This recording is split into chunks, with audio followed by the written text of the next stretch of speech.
ಆರೋಗ್ಯಕ್ಕಾಗಿ ಆಯುರ್ವೇದದಲ್ಲಿ ಒಂದು ಮಾತು, ಗ್ಯಾಸ್ಟ್ರೈಟಿಸ್ಗೂ ಮತ್ತು ವಿಟಮಿನ್ B12ಗೂ ಸಂಬಂಧ ಇದೆಯಾ ಅಂದರೆ ನೇರವಾದ ಸಂಬಂಧ ಇದೆ.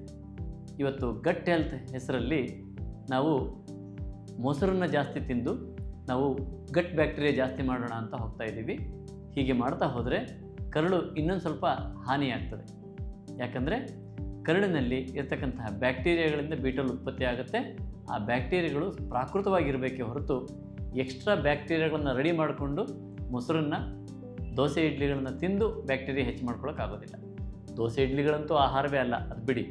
ಮೊಸರನ್ನ ತಿನ್ನಬಹುದು, ಆದರೆ ಮೊಸರನ್ನ B12 ಹೆಚ್ಚು ಮಾಡ್ಕೊಳ್ಳೋದಕ್ಕೆ, ಗಟ್ ಹೆಲ್ತ್ ಹೆಚ್ಚು ಮಾಡ್ಕೊಳ್ಳೋದಕ್ಕೆ ಅಂತ ತಿನ್ನೋ ಅವಶ್ಯಕತೆ ಇಲ್ಲ.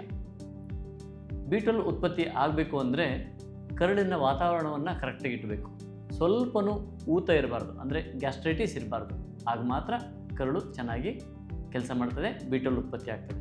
ಅದಕ್ಕಿರುವಂಥ ಪರಿಹಾರ ಏನಂದರೆ, ವಾರದಲ್ಲಿ 1-2 ದಿನನಾದರೂ ಅನ್ನದ ಗಂಜಿಯನ್ನು ಊಟ ಮಾಡಿ ಇದ್ದುಬಿಡಿ. B12 ಉತ್ಪತ್ತಿನೂ ಆಗ್ತದೆ, ಕರಳು ಆರೋಗ್ಯವಾಗಿರ್ತದೆ, ಎಲ್ಲ ಪೋಷಕಾಂಶಗಳನ್ನು ಕರಳು ಹೀರ್ಕೋತದೆ.